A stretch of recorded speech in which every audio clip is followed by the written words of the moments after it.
اعوذ باللہ من الشیطان الرجیم بسم اللہ الرحمن الرحیم۔ السلام علیکم ورحمۃ اللہ وبرکاتہ۔ ناظرین، اگر آپ قرآن کریم کو درست ادائیگی اور مخارج کے ساتھ پڑھنا اور سیکھنا چاہتے ہیں تو یہ ویڈیو آپ لوگوں کے لیے ہے۔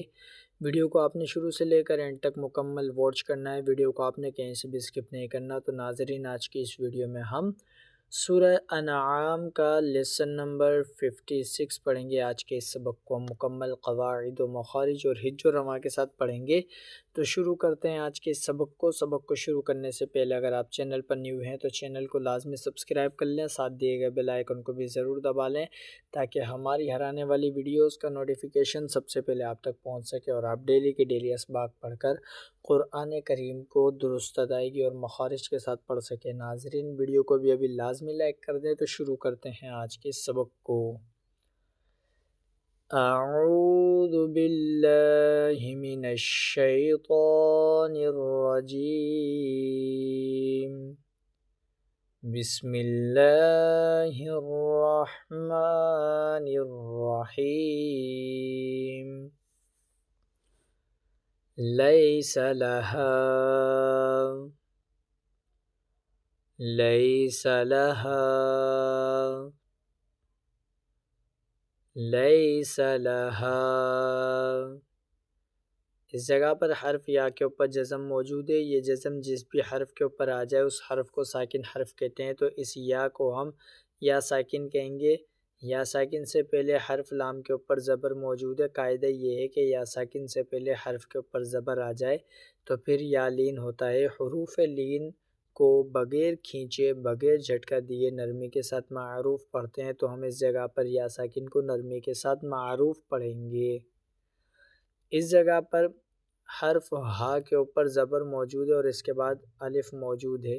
قاعدہ کیا ہے؟ قاعدہ جان لیں۔ قاعدہ یہ ہے کہ الف سے پہلے حرف کے اوپر زبر آ جائے تو الف مدہ ہوتا ہے۔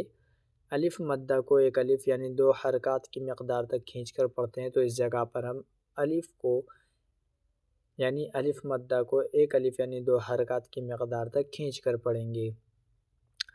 لام یا زبر لئی، سین زبر سا، لیسا، لام زبر لا، ہا الف زبر ہا، لیس لہا۔ من دون اللہ، من دون اللہ، من دون اللہ۔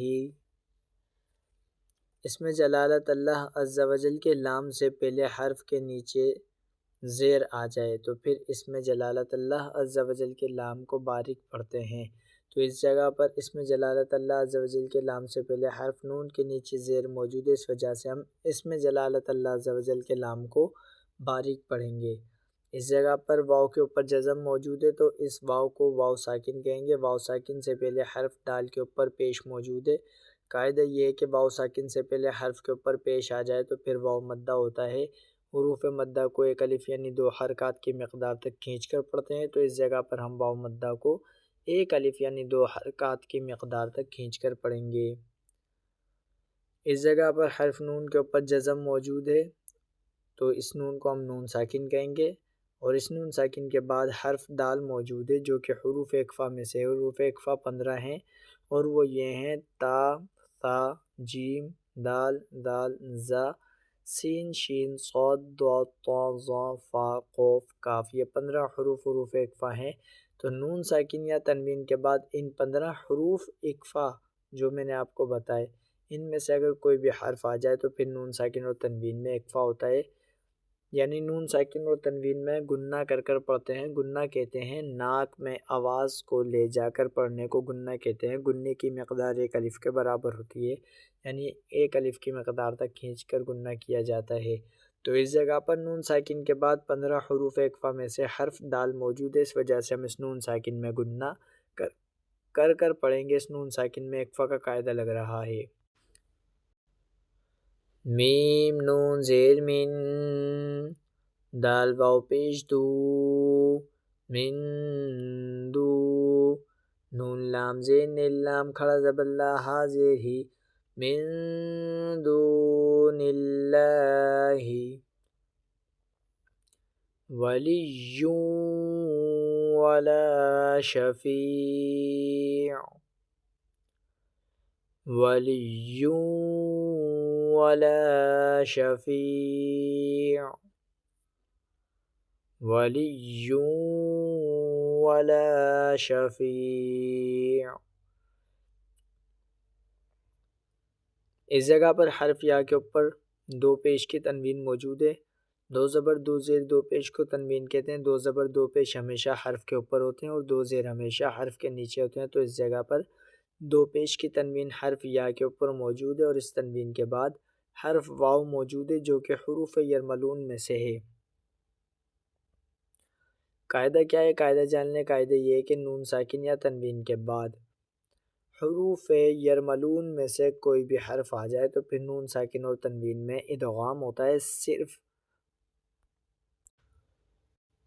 حروف یرملون میں سے حرف را یا پھر لام آ جائے نون ساکن یا تنوین کے بعد تو پھر نون ساکن اور تنوین میں گنہ نہیں کرتے۔ باقی جو چار حروف ہیں ان میں سے اگر کوئی بھی حرف آ جائے نون ساکن یا تنوین کے بعد تو پھر نون ساکن اور تنوین میں گنہ کر کر پڑھتے ہیں۔ حروف یرملون 6 ہیں اور وہ یہ ہیں: یا، را، میم، لام، واو، نون۔ را اور لام آ جائے نون ساکن یا تنوین کے بعد تو گنہ نہیں کریں گے۔ باقی چار حروف میں سے کوئی بھی حرف آ جائے تو پھر نون ساکن اور تنوین میں گنہ کر کر پڑھیں گے۔ تو اس جگہ پر تنوین کے بعد حرف واو موجود ہونے کی وجہ سے ہم اس تنوین میں گنہ کر کر پڑھیں گے۔ واو زبر و لام یا ذیل یا، واو دو پیش یوں، واو زبر و لام الف زبر لا، ولی ولا، شین زبر شفا یا زیر فی، شفیع عین دو پیش عن، شفیع، لیس لها من دون اللہ ولی ولا شفیع، وَإِن تَعْدِلْ وَإِن تَعْدِلْ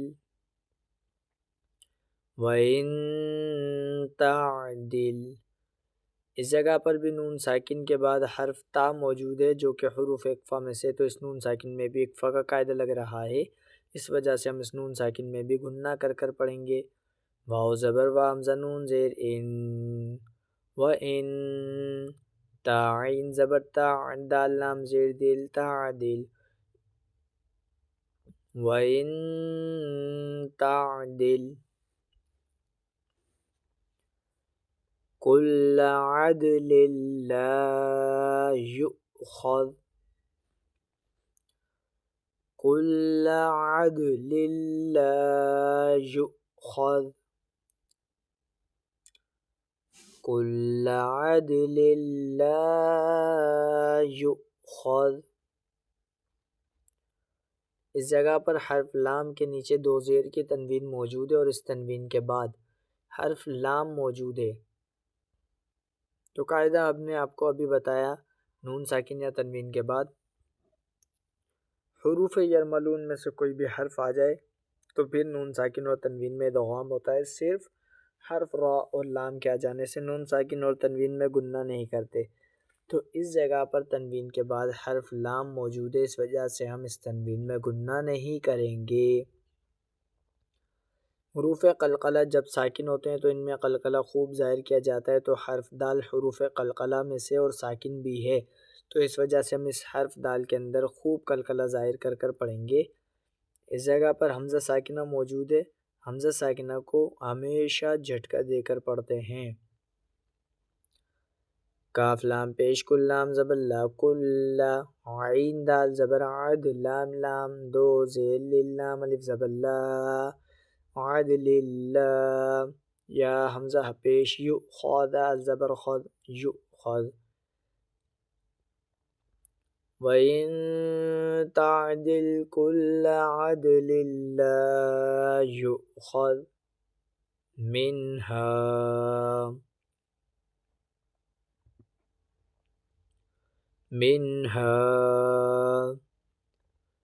مِنْهَا اس جگہ پر نون ساکن موجود ہے اور اس نون ساکن کے بعد حرف ہا موجود ہے جو کہ حروف حلقی میں سے حروف حلقی 6 ہیں اور وہ یہ ہیں حمزہ ہا عین ہا غین خا۔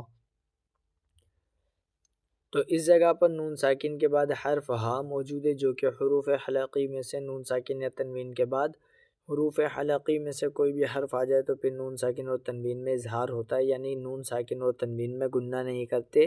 تو اس جگہ پر نون ساکن کے بعد حرف ہا موجود ہونے کی وجہ سے ہم اس نون ساکن میں گنہ نہیں کریں گے۔ میم نون زیر من ہا الف زبر ہا منہا وَإِن تَعْدِلْ كُلَّ عَدْلٍ لَّا يُؤْخَذْ مِنْهَا